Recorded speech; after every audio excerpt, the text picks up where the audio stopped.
ânimo, porque tu farás a este povo herdar a terra que jurei a seus pais que lhes daria. Tão somente esforça-te e tem muito bom ânimo, para teres o cuidado de fazer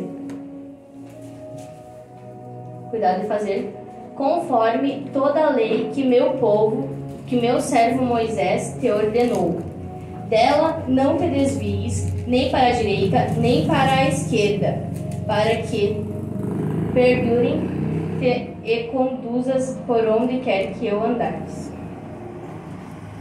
Não se aparte da tua boca o livro desta lei, antes medite nele dia e noite, para que tenhas cuidado de fazer conforme tudo quanto nele está escrito, porque então farás prosperar o teu caminho e serás bem-sucedido. Amém? Amém. Então vamos todo mundo fechar os olhos para fazer uma oração. Senhor, meu Deus e meu Pai, estamos nesse momento em nome de Jesus para te agradecer por esse dia, te agradecer por estarmos aqui, te agradecer por essa palavra e também para nos mostrar que nós somos filhas e filhos de Deus. Não somos apenas mãe e pai, nós somos filhos e agora estamos aqui para entender a nossa identidade em Cristo Jesus. Entender que Deus está aqui para nos cuidar e de ser nosso Pai, porque Ele quer ser nosso Pai. Então que nesse momento prestemos atenção, conversamos com Deus, entendemos o que Deus tem para nos dizer nesse momento. Que não seja mais eu aqui, mas que o Senhor viva em mim. Em nome de Jesus, amém. Quando Deus disse para a gente se esforçar e ter bom ânimo, não é só para o trabalho, mas sim para tudo na nossa vida. Nós temos que entender que Deus deixou a terra pra gente trabalhar e viver do nosso esforço. Deus quer que a gente trabalhe, Deus quer que a gente lute, mas Ele não quer que a gente reclame, não quer que a gente murmure. Ai, mas hoje o dia tá muito quente. Ai, tá muito quente, podia estar mais frio. Aí esfria. Ai, mas tá muito frio, não sei o que, não tenho casaco. A gente tem que parar de reclamar. Parar de ficar olhando pro lado, parar de ficar achando defeito na vida dos outros. A gente tem que entender que Deus nos criou para adorar a Ele. E a gente tá vivendo um tempo que a família passa por muitos ataques do inferno, a inversão de valores, ideias distorcidas de como criar os filhos. Eu ainda não tenho, mas criar os filhos, o distanciamento emocional dentro de casa, a intolerância para conviver com pessoas que tenham personalidade diferente da gente. Mas o principal ataque que a gente tem na vida da gente é que a gente se preocupa mais em ter do que ser. Ai, mas eu quero ter um carro bom, eu quero estar melhor do que o meu amigo. Por que a gente esqueceu de se preocupar em ser filho? A gente tem que ser filho. A gente tem que aprender a ser filho. Tá, mas como é que a gente vai fazer pra mudar essa realidade que a gente está vivendo agora? De se distanciar de Deus, se distanciar das pessoas, querer só coisas vazias. O dinheiro acaba, o carro acaba, as festas têm fim, a tristeza vem. Como é que a gente faz para tirar esse vazio da gente? Como é que a gente faz para entender quem a gente é e para que viemos para essa terra? Então, nesse momento, vamos ler mais um capítulo, mais um versículo. Em Gênesis, primeiro livro, 1:27. Se quiser, Deus criou o homem à sua imagem de Deus. Deus criou o homem à sua imagem, a imagem de Deus. Criou homem e mulher, as criou. No Gênesis, capítulo 1, versículo 27. O que significa isso? A gente acaba se preocupando com as nossas vestes, se preocupando com quanto a gente vai comer ou como é que a gente vai viver ao amanhã. A gente parou de perceber que Deus criou a gente com a coisa mais importante que Ele poderia ter para nos mostrar quem somos e como somos. Deus criou a sua imagem e semelhança. Agora, desde a criação, Deus criou nós com um propósito de família. Nesse breve trecho, percebemos que Deus nos formou para sermos família, para sermos filhas e filhos de Deus. Visto que os filhos têm a imagem de seus pais, certo? Os filhos se parecem com os pais com os filhos. Mas, infelizmente, algumas pessoas tiveram experiências negativas em suas famílias biológicas e, por isso, têm grande dificuldade de ver e receber o amor divino de Deus. Porque Deus é o nosso Pai divino. Gênesis 1, 27. Primeira página. A gente tem que entender que nós temos o Pai Celestial, que é Deus, certo? O Pai biológico, que é o nosso Pai que nos criou. E nós também temos um Pai espiritual.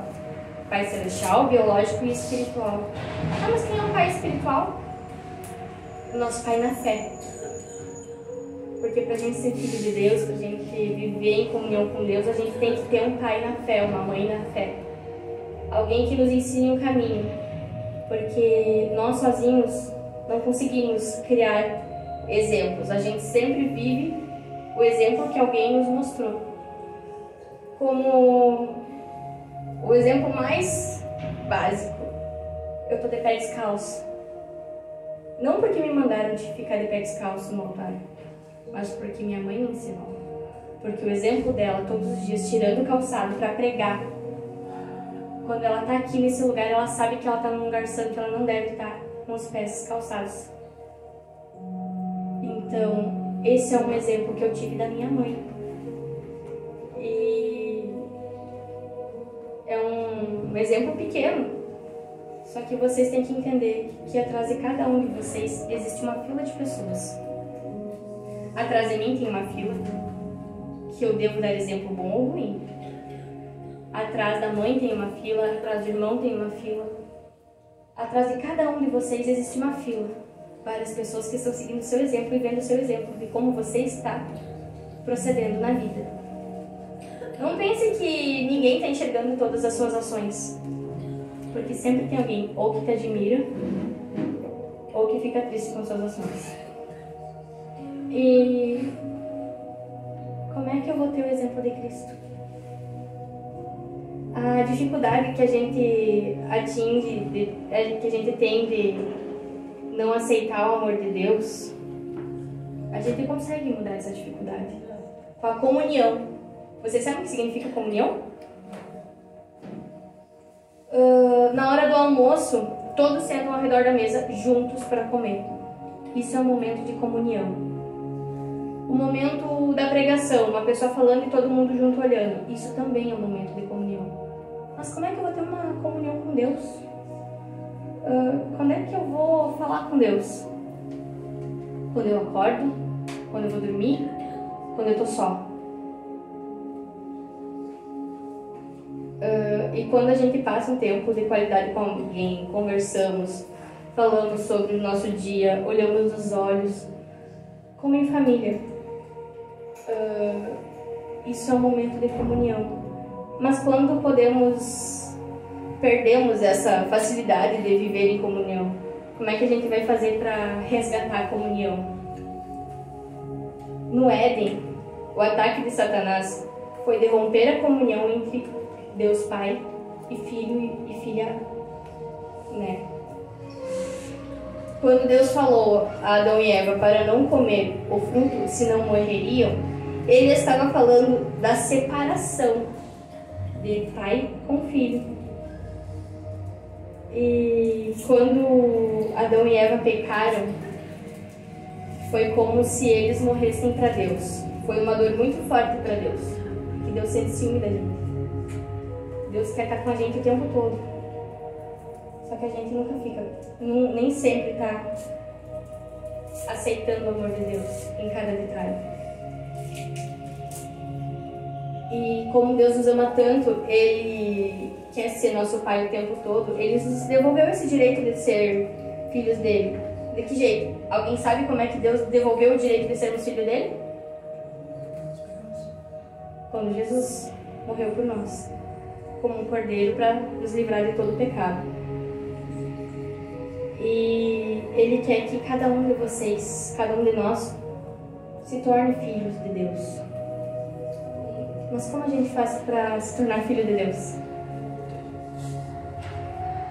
A gente tem que fazer, primeiro, orar a Deus, pedir para Ele, para sermos filhos dele, e começar um tempo de qualidade, de oração diária. Primeira coisa do teu dia, orar e meditar.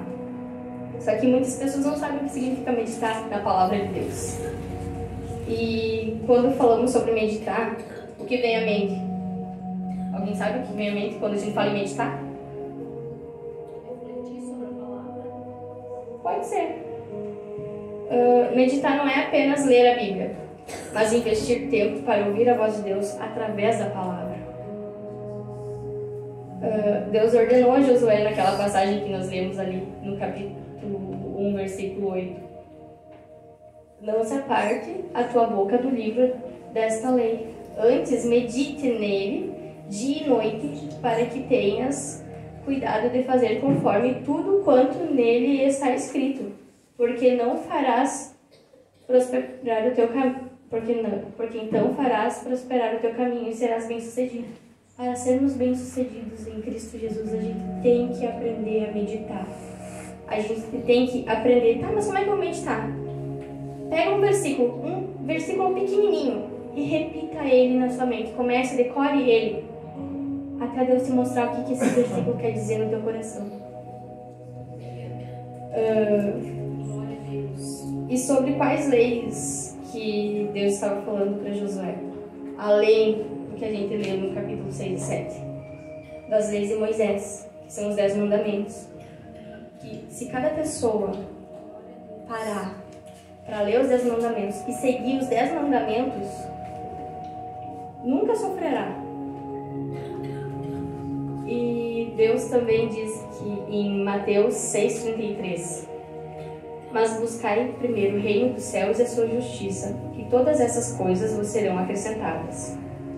Esse versículo traz para mim que eu sou da terra e dos céus, porque Deus, quando criou nós, Ele formou o homem de que jeito? E aí, crianças, como é que Deus formou nós? Alguém lembra o que eu falei hoje? Com barro. Ele pegou a terra. Para criar os animais, Deus primeiro falou com a água, que na água fosse feito os peixes que nadassem. Para criar os animais da terra, Ele falou com a terra para que se formasse. Mas quando Deus foi nos criar, Ele não falou com ninguém. Ele mesmo foi lá, Ele esculpiu o nosso corpo. Só que faltava uma coisa para que a gente vivesse bem: o sopro do Espírito Santo na nossa vida. Glória a Deus. E quando Ele fez isso, Ele nos mostrou que nós estamos na terra, mas nós não somos da terra. Nós somos um corpo que tem uma alma, mas é um espírito. Só que a gente esquece. O corpo é a carne. A alma é o nosso coração. E o espírito é o que vem de Deus. Às vezes a gente, ao invés de alimentar o nosso espírito, a gente alimenta a nossa alma. E a gente esquece que o coração do homem é enganoso. Ele engana a gente. Então que a gente possa começar a praticar a meditação que Deus quer nos ensinar. Como posso praticar uma meditação? Que bom que perguntaram. Aqui eu fiz um breve pensamento assim, ó. Quando eu leio a palavra de Deus, eu tenho que entender que Eu tenho que buscar Deus na palavra, o que Deus quer dizer. Tenho que buscar um exemplo a seguir. Tenho que ver o que eu estou fazendo, um pecado a confessar e agradecer. Então a gente lê a palavra, procura o caráter de Deus na palavra, procura o que Deus quer dizer, o que eu entendi, confessar nossos pecados com relação àquela palavra e orar sobre aquela palavra. Já que a gente já passou por isso, vamos para mais um versículo, em Mateus 6,6. Mas tu, quando orares, entra no teu aposento e fecha a tua porta. Ora teu Pai que está em secreto, e teu Pai que vê em secreto te recompensará publicamente. Eu quero que vocês entendam a importância da intimidade com Deus. Quando eu acordar e falar com Deus, eu pedir para Deus estar comigo durante o dia. Quando eu for dormir, eu pedir que Ele me dê o sono dele. E entender que Deus está em cada detalhe do nosso dia. Congregar é fundamental. A orientação bíblica, mas há momentos de um relacionamento mais estreito com Deus, onde estarão só você e Ele. Você falará, mas também por fé ouvirá a voz dele em seu coração. As nossas vitórias públicas são geradas em momentos de intimidade com Deus. Mas o que significa isso? Momento de intimidade com Deus? Entender que Deus nos ama e aceitar o amor dele todos os dias. Quando oramos e pedimos a orientação de Deus para todo e qualquer tipo de decisão, Ele nos mostra como devemos agir e proceder. E o momento de oração, pedindo uma direção para Deus, é infinitamente menor do que quando você comete um erro e vai tentar consertar. A oração que você faz pedindo a direção de Deus é infinitamente menor do que você tentar consertar um erro que você não pediu a direção dele. Quando você fala uma coisa que não deveria ter ficado quieto. Ou quando você compra uma coisa sem ter pedido a direção de Deus e acaba se endividando. Tudo que a gente faz sem a direção de Deus nos causa um problema que a gente tem que resolver. E se nós tivéssemos pedido a direção dele, nada teria acontecido. Pensa comigo, o momento que você orou a Deus, recebeu a resposta dele. Não precisa ser uma coisa grande, mas o momento que você orou e você recebeu. Todos nós aqui temos um momento assim, certo? Você ora e pede para Deus. E você percebe que foi por causa daquela oração que você recebeu isso. Agora eu vou ler em João 15:4. Está em mim e eu estarei em vós. Como a vara de si mesma não pode dar fruto, se não estiver na videira, assim também em vós, se não estiveres em mim. O que Deus quer dizer com isso? Todos nós buscamos dar fruto, certo? Principalmente uma mulher geralmente quer ter filhos, né? Mas como é que eu vou me preocupar em gerar os frutos do meu trabalho, gerar os frutos da minha obra, gerar os frutos do meu ministério, se eu só me preocupar em gerar os frutos e esquecer de me preocupar em receber o amor de Deus? A gente tem que entender que quando a gente ora a Deus, conversa com Deus e se conecta com Deus, a gente não precisa se preocupar com os frutos.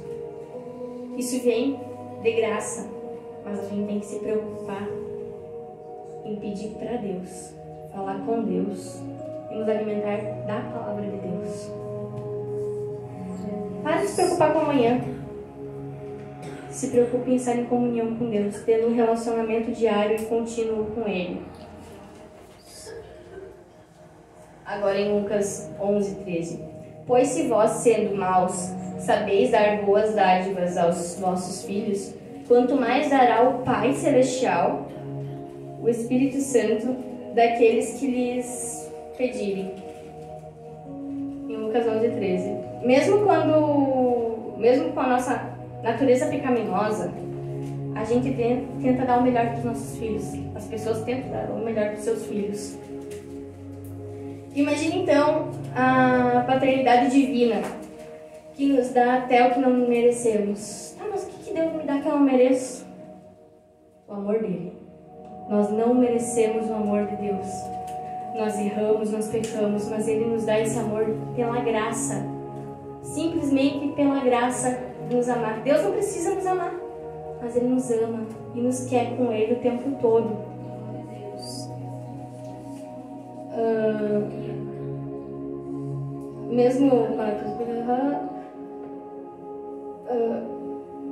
Mas como podemos desfrutar da paternidade de Deus? Buscando em oração. Quem é Deus na sua vida? Em que lugar Ele está na sua vida? Porque o primeiro mandamento na lei de Moisés está escrito: amai Deus sobre todas as coisas. Deus tem que estar em primeiro lugar na nossa vida. Em primeiro lugar. Não é em segundo, não é marido, não é filho, não é meu cachorro, não é meu carro. Tudo que a gente coloca em primeiro lugar na nossa vida se torna idolatria.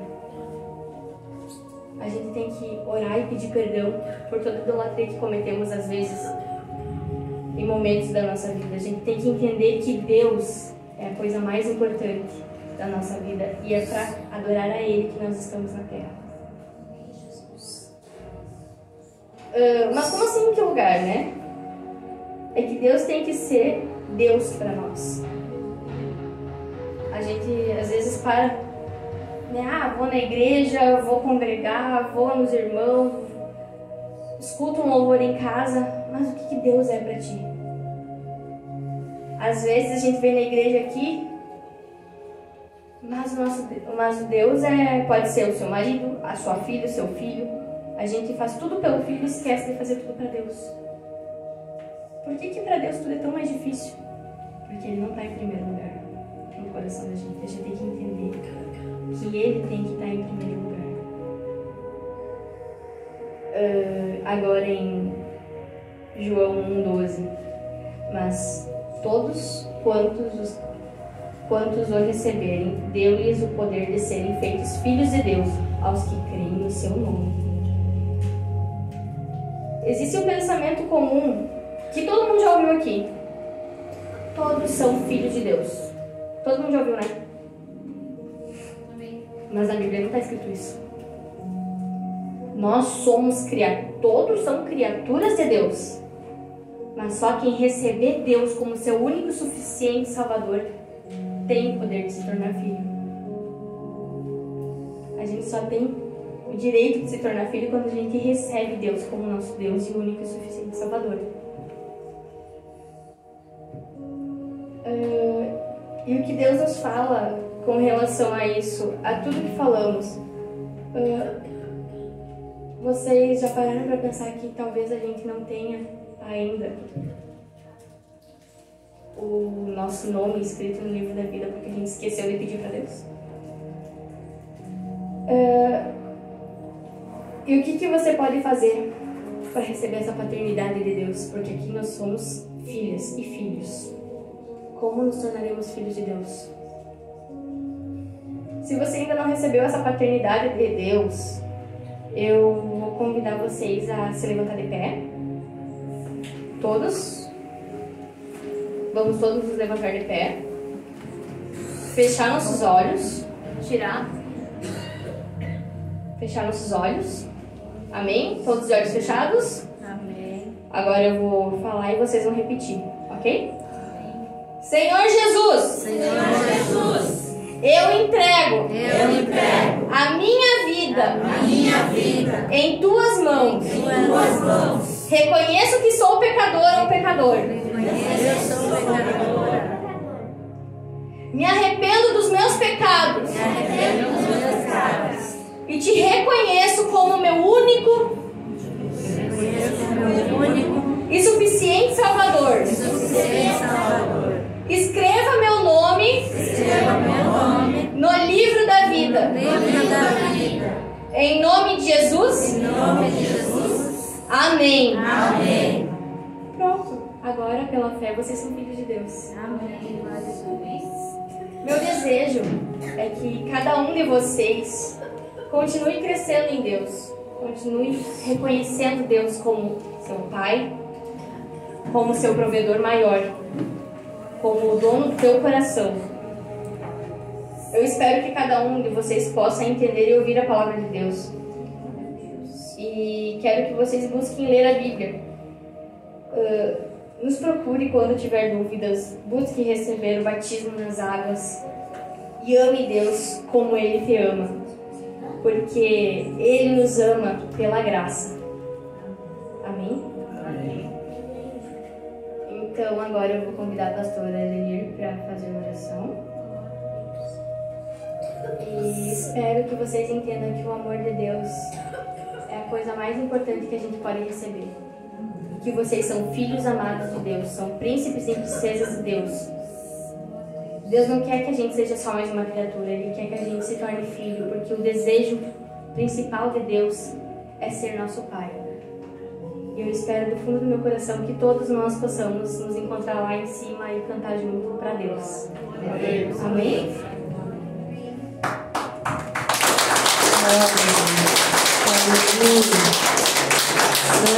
Santo é o teu nome, Senhor. Palavra maravilhosa, né? Todos nós